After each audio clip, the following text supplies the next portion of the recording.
Araraquara, 210 mil habitantes. A cidade do interior de São Paulo que virou manchete no Brasil todo. Muitas pessoas estão comentando, né? Hackeou o muro, não hackeou. Os acusados de hackeamento, Walter, Danilo e o casal Gustavo e Suelen, todos de Araraquara. Durante a semana, o Fantástico esteve aqui em vários endereços, atrás de pessoas que conhecem os 4 acusados de hackear algumas das maiores autoridades do país. Eu sinceramente não sabia, não tinha esse conhecimento assim, que ele podia fazer algo tão grande assim. Quem fala é uma jovem que conheceu Walter Delgatti Neto, de 30 anos, o Vermelho, principal suspeito dos hackeamentos. Ele tinha uma profissão, uma ocupação? Eu só sabia de um carro que ele tinha, uma BMW, mas eu sabia que ele tinha uma vida boa, assim, porque ele mesmo relatava. E ele falava que era herança. Ele só começou a fazer faculdade, né? Do quê? De Direito. Segundo amigos, Walter chegou a cursar um ano de Direito. A jovem, ouvida pelo Fantástico, confirma a ligação de Vermelho com os outros suspeitos. Ele não dava detalhes, ele só falava que eles se conheciam há muito tempo. O Gustavo, eu cheguei a ver uma vez ele pessoalmente. O Walter, ele chegava a comentar que ele sabia, entendia muita coisa de internet. Quando ele vinha me falar alguma coisa, ele falava, eu sou bem fuçado. Eu sabia que ele gostava de mexer com essas coisas de computador. Walter chegou a morar com a avó em Araraquara. Vira e mexe, a polícia aparece por aqui. O que acontece? Ele... Ver se ele tá, ele não tá, eles vão embora, né? Em 2015, a Delegacia da Mulher de Araraquara recebeu uma jovem de 17 anos, a namorada do irmão de Walter. Ela contou que foi dopada e estuprada por ele. Ela disse que Walter filmou a relação sexual e espalhou o vídeo para amigos dela. Depois, a jovem mudou a versão e negou o estupro. O caso foi arquivado. Antes do arquivamento, a polícia veio até o apartamento de Walter, nesse prédio, e acabou descobrindo outro crime. Aqui, a polícia apreendeu vários medicamentos controlados, receitas médicas e também uma carteirinha de estudante de medicina da Universidade de São Paulo. Na época, Walter disse que tinha carteirinha para pagar meia entrada no cinema e também para enganar as meninas, dizendo que era estudante de medicina. Por causa disso, ele foi preso por documento falso e também por tráfico de substâncias. Na garagem do prédio, os policiais encontraram uma BMW sem as rodas. Walter foi preso novamente em 2015, quando tentou entrar sem pagar no Parque Beto Carreiro, em Santa Catarina, usando uma carteira falsa de delegado de polícia. Nessa viagem, Walter estava com Gustavo Henrique Elias Santos e a namorada dele, Suelen Priscila de Oliveira, o casal que também é acusado de participar do hackeamento de autoridades. No mês passado, Walter deu sinais de que estava preocupado com a polícia. O episódio aconteceu em Araraquara e foi narrado por uma jovem que teve relações sexuais consentidas com ele dentro de uma Land Rover. Ela registrou um boletim de ocorrência dizendo que quando eles passavam de carro perto da rodoviária, Walter viu uma viatura de polícia. Ficou muito nervoso, expulsou a jovem do carro. Ela não conseguiu nem pegar as chaves de casa.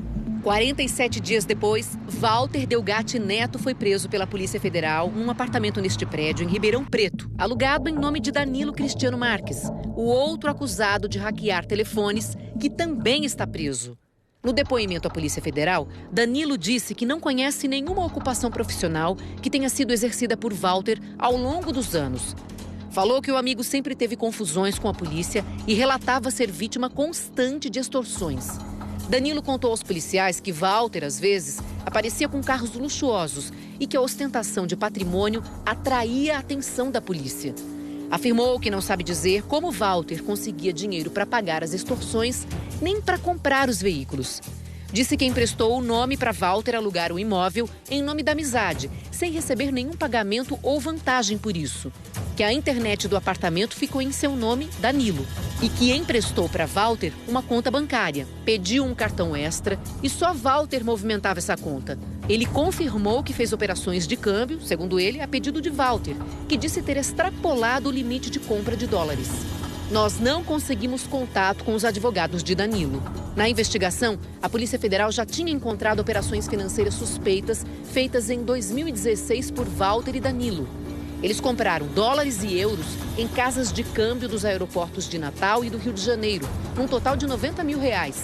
Segundo a polícia, os dois teriam comentado que usariam o dinheiro para comprar armas. O perfil dessas pessoas é relacionado a estelionato bancário eletrônico, cartões de crédito e débito, o que é muito comum e a Polícia Federal já tem alguma expertise nesse tipo de investigação. Em depoimento, Walter admitiu ser o autor dos ataques a telefones de autoridades através do aplicativo Telegram. Disse que, em março de 2019, descobriu que havia uma forma de acessar a conta de Telegram de outras pessoas. Contou que inicialmente hackeou o celular do promotor de Araraquara, Marcel Zanin Bombardi, responsável pela denúncia contra ele no caso dos remédios. Com a agenda da conta do Telegram de Zanin, Walter foi invadindo os celulares de outras autoridades da justiça e de políticos. De agenda em agenda, conseguiu hackear as contas de Telegram de membros da Força Tarefa da Lava Jato no Paraná, entre eles o procurador Deltan Dallagnol. Walter disse que, através do celular de Dallagnol, chegou ao número de telefone utilizado pelo ministro Sérgio Moro. O hacker disse que resolveu procurar o jornalista Glenn Greenwald para enviar o conteúdo do Telegram dos procuradores da Lava Jato. Glenn é fundador do site The Intercept Brasil, que desde o dia 9 de junho vem publicando diálogos atribuídos a Moro e a procuradores da Lava Jato. As conversas mantidas no Telegram mostrariam, segundo o site, que Moro não teria tido um comportamento isento como juiz da Lava Jato. Para chegar a Glenn, o hacker afirma que invadiu os celulares de outras autoridades.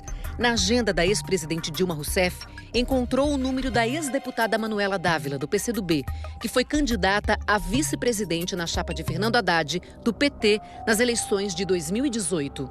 Segundo ele, ligou para Manuela e pediu contato de Glenn. Walter contou que inicialmente Manuela não estava acreditando nele. O hacker então enviou uma gravação de um áudio com conversa entre dois procuradores da República. Segundo ainda o depoimento de Walter, logo depois ele recebeu uma mensagem de Glenn pelo Telegram afirmando que tinha interesse no material. O hacker disse à PF que começou a repassar os conteúdos dos procuradores para o jornalista.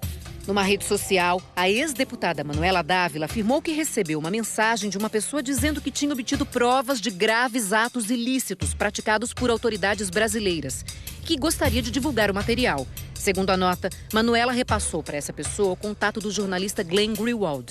Ela afirmou que a pessoa não se identificou. Walter Delgatti Neto disse que nunca recebeu qualquer valor, quantia ou vantagem em troca de material disponibilizado ao jornalista Glenn Greenwald. O site The Intercept declarou que não comenta assuntos relacionados à identidade de suas fontes anônimas. Gustavo, outro preso na operação desta semana, é o DJ Guga, que organizava festas em Araraquara. Ele é amigo de Walter há anos e no depoimento à Polícia Federal disse que tem no Telegram uma mensagem de Walter se vangloriando de ser o autor da invasão do celular do ministro Moro. Declarou ainda que, numa conversa por telefone, Walter disse que iria vender o conteúdo das contas de Telegram de autoridades para o Partido dos Trabalhadores. O PT afirmou que tomará as medidas judiciais cabíveis contra os agentes e os responsáveis pelo que classificou de mais esta farsa. O partido disse ainda que é criminosa qualquer tentativa de envolver o PT num caso em que o ministro Sérgio Moro é que tem que se explicar à justiça e em que o maior implicado era filiado ao DEM. Walter Delgatti, o principal suspeito dos hackeamentos, era filiado ao DEM e foi expulso do partido na última quinta-feira. Na casa em que Gustavo e Suelen foram presos, a polícia encontrou quase R$100 mil em dinheiro. Gustavo contou à Polícia Federal que estava com Walter quando ele foi preso com cartões de banco e cheques falsos. Na ocasião, segundo Gustavo, Walter tinha um extrato bancário de R$1.800.000 na conta. Gustavo afirmou que Walter tinha fraudado o extrato com o objetivo de se vangloriar.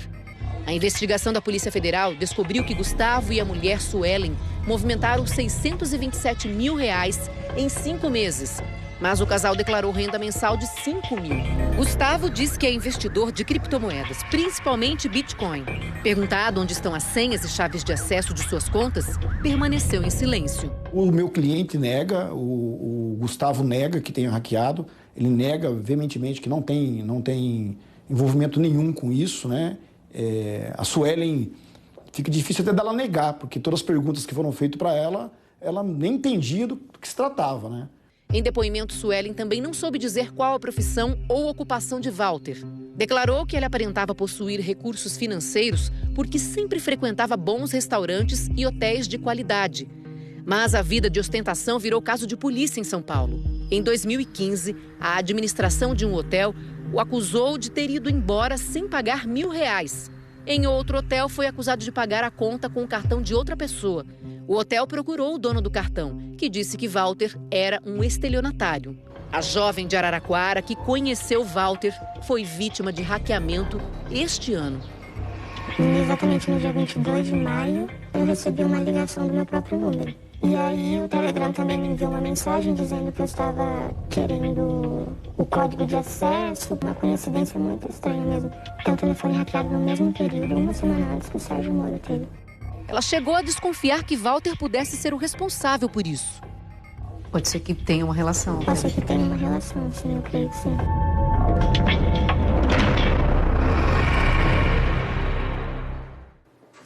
Pela primeira vez, os advogados de Walter Delgatti Neto se manifestaram publicamente sobre a invasão de celulares de autoridades. Em nota, os advogados dizem que Walter Delgatti Neto avalia que o sigilo no Brasil é frágil e que ele invadiu celulares de autoridades para testar falhas de segurança de aplicativos.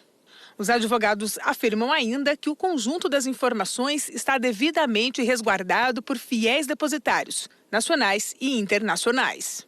Sobre Walter, o texto também diz que ele não é filiado a agremiações político-partidárias e é desinteressado em política institucional.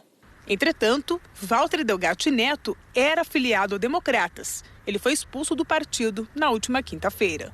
Walter Delgatti Neto e os outros 3 investigados poderão conversar com o juiz responsável pela investigação numa audiência de custódia agendada para esta terça-feira pela manhã.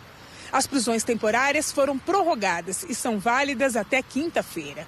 No fim do inquérito, suspeitos poderão responder por organização criminosa, invasão de dispositivo eletrônico e interceptação telefônica ilegal. De acordo com o jurista Eduardo Mendonça, quem guarda conscientemente arquivos e documentos obtidos de forma criminosa pode ser considerado cúmplice do crime. O jurista explica que o Código Penal define que quem colabora de qualquer forma para o crime é cúmplice e que a medida da colaboração definirá a dimensão da culpabilidade.